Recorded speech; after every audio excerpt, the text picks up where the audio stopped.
Raven was 6 at the time. Willow was a little more than 18 months old. And Kelly was about 8 months pregnant with our third daughter. I had just come back from a U.S. tour with my band, and things were just rolling right along. I left for work probably around 4:30 in the morning. One of the guys on my crew was driving. He fell asleep at the wheel, and we drifted off the freeway. We blew through the guardrail, and it caused the back of the truck to start flipping end over end.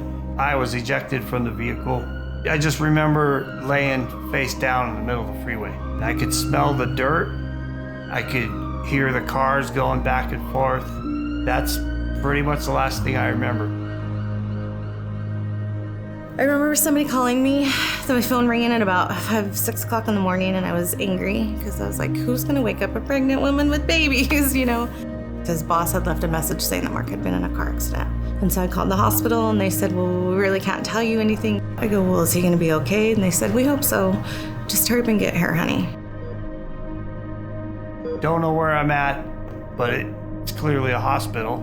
I basically didn't have any movement below my neck. I could shrug my shoulders, and that was it.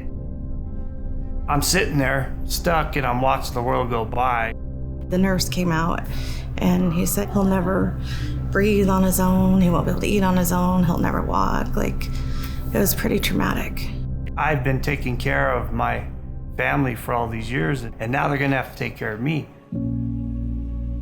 I started going to therapy at a local hospital, and it was incredibly depressing. The whole vibe of the place was, here's all the things you're not gonna be able to do.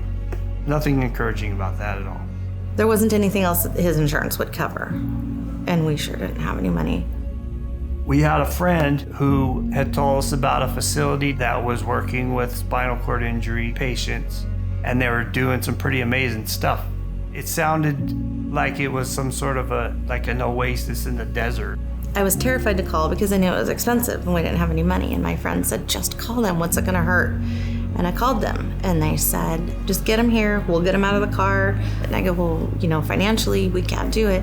And they said, there is a family there that had just started a foundation. Can I give him your number? And I said, yes, please. I rolled in there, and oh my God, there was music playing, there was wheelchairs everywhere, but nobody was in them. They were on these machines, working out with their trainers, and I knew immediately, this is where I need to go.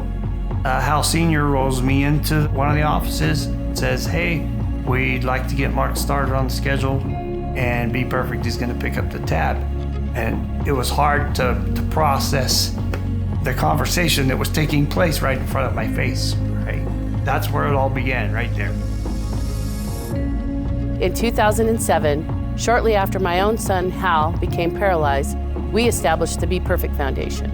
This nonprofit exists to give hope and support to people living with paralysis right here in the greater Los Angeles area by providing direct financial and emotional aid. This includes scholarships for activity-based therapy at the Perfect Step in Claremont, which is vital for their recovery and reduces secondary complications. We also provide supplemental funds to those who can't afford critical things like wheelchairs, shower equipment, car adaptations, and general daily medical necessities.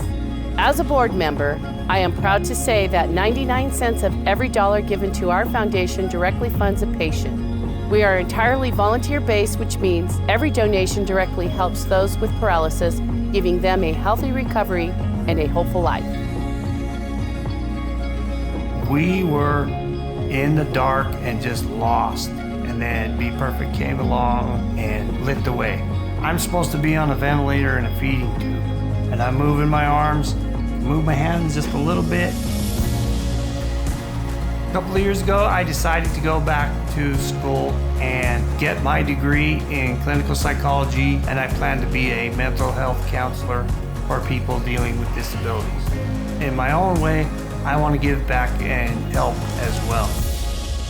My girls are all grown up now. Raven is now in college. I could never, ever express how thankful I am that they are in our lives and they've helped us as much as they have. They've helped not only my family, but countless other people. We can't say thank you enough. He saved us. They did. We were lost and they saved us. There are no words to explain how incredibly grateful we are